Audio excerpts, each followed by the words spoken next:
Our top story this half hour, Albuquerque Police Chief Gordon Eden says accused truck thief Mary Hawks pointed a gun at an officer before she was killed last month. All right, this morning we now know there is no lapel video of that shooting, but we are getting a chance to see what happened before and after it. Take a look. Good, shots fired. Jeremy, you good? Shots fired so far. This is video right here. Take a look as police searched for Mary Hawks near Zuni in Wyoming last month, saying she was stealing a truck. And there is video after Officer Jeremy Deere here shot and killed her. Deere says Hawks pointed a gun at him. Police say this is the gun they recovered from the scene, and there's a picture of it near Hawks' body. But there is no video from Deere's lapel camera. APD tells us Deere was the only officer near Ms. Hawks when he shot and killed her. APD says Officer Deere is on desk duty this morning as it continues an internal affairs investigation. Well, this morning, a former APS teacher convicted of rape for having sex with a middle school student is asking to be allowed back at school. 2 years ago, Christy Sanchez Trujillo here pled guilty to having sex with a 13-year-old student at Jimmy Carter Middle School. Ms. Sanchez Trujillo got a year on an ankle monitor and probation. That is it. She is also required to stay away from places kids go, even if she's with her own children. Well, now Ms. Sanchez Trujillo wants a judge to change that. She's asking to be allowed to go with her kids to parent-student activities at schools, parks, pools, and other places. Prosecutors are objecting, saying a deal is a deal, and that Sanchez Trujillo poses a threat to kids because she is, quote, shown a fondness for middle school-age boys. A district court judge will make the final call on this. A 14-year-old girl is struggling to survive on life support following a violent crash in Espanola. She's not conscious. She's in a coma, and her head injuries are bad. It's a very sad story here. Reina Garcia was headed with a group of friends to an after-school program on Monday when officers say the driver, 18-year-old Brian Atencio, lost control of his Mustang. He crashed into a guardrail, then a pickup. Garcia was in the back seat. She suffered brain injuries, a broken pelvis, and a fractured arm. And I talk to her every little while I get, she can hear me, but I tell her, you heal, and come back to us. Officers say bottles of prescription drugs were found in Atencio's car. That would be the driver. They also smelled marijuana. The cops say they expect to file charges once his blood tests come back. A devastating end to a search for a missing hiker. An Albuquerque nurse who went missing while on a hike in northern New Mexico was found dead. 42-year-old Kevin Bolton went missing on Sunday. According to the family, he was going on a day trip to the Taos area but never returned. On Tuesday, his car was found near the Taos Gorge. Later that night, his body was discovered in a ravine below a hiking trail. Authorities are now investigating exactly how he died. Vandals target a Jewish center in Alamogordo, and now police say it could be a hate crime.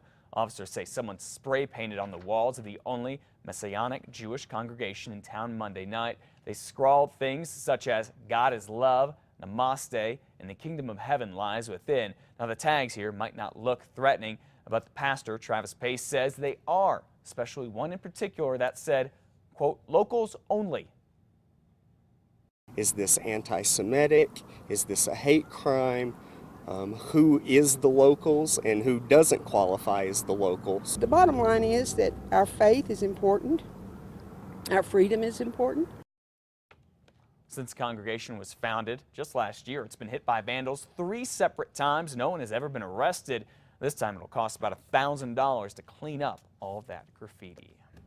Well, teachers in Albuquerque will be getting a raise soon. Yes, APS and the Teachers Federation announced their agreement on the same day the school board approved the district's 2014-2015 budget. The district and the union say teachers and other educators will get a raise of 3%. This means entry-level teachers will get $32,000, that's the minimum, while more experienced teachers will get a minimum of $42,000 to $52,000. The raises go into effect in August of this year. And look out, today is the last day of school for kids in APS, so expect them to come home a bit early today. High schoolers will be letting out at around 11:30 this morning. Middle school students will get out at 12:15, except for Washington Middle School, and elementary schools will be released according to their bus schedules. There's about 3 different times for that. At 5:36 now, water is about to get more expensive here in Albuquerque and Bernalillo County. The Water Utility Authority approved an increase in water and sewer rates yesterday. So starting in August, you're going to pay about $3 more a month. The authority says it needs more money because we are conserving more water, basically doing exactly what it asked us to do. You have seen them if you've passed through Doña Ana County. Well, now they're a national monument. We're talking about the Organ Mountains Desert Peaks area. I'm using my executive authority to protect more of our pristine landscapes by designating the Organ Mountains Desert Peaks region a national monument. Yesterday, President Obama made it official by signing a proclamation. Nearly 500,000 acres are now protected in southeastern New Mexico. The campaign to protect the area has been a decade in the making. He stormed Omaha Beach on D-Day, and yesterday he took center stage in Belen among the graduates of the class of 2014. Luis T. Silva was born on June 29, 1923. Luis Silva, seen here, is now a high school graduate, some 70 years after his original classmates got their diplomas. Silva is now 90 years old. As a kid, he worked overnight at the Santa Fe rail yard, then showed up for school every morning. But before he could actually graduate, in 1943, he was drafted. I always liked school, and I wanted someday to graduate. Instead, Silva found himself at Omaha Beach on D-Day. He did not expect to even survive, but he did make it home to Belen. He got married, raised 4 kids, and watched his kids, grandkids, and even great-grandkids all graduate from their high schools. Well, Silva's daughter worked with Belen's high school's principal to make his graduation happen. Silva, just so you know, graduated alongside his great-granddaughter during the ceremony. What a treat that must have been. Oh, congratulations to We've Mr. had a lot Silva. of great grad stories Yeah. this year. We have him. We have that guy who's 99 who got his master's from UNM. That's right. That's right. That's That great. is What an good. inspiring and heartwarming story. You know, never give up on your dreams, I say.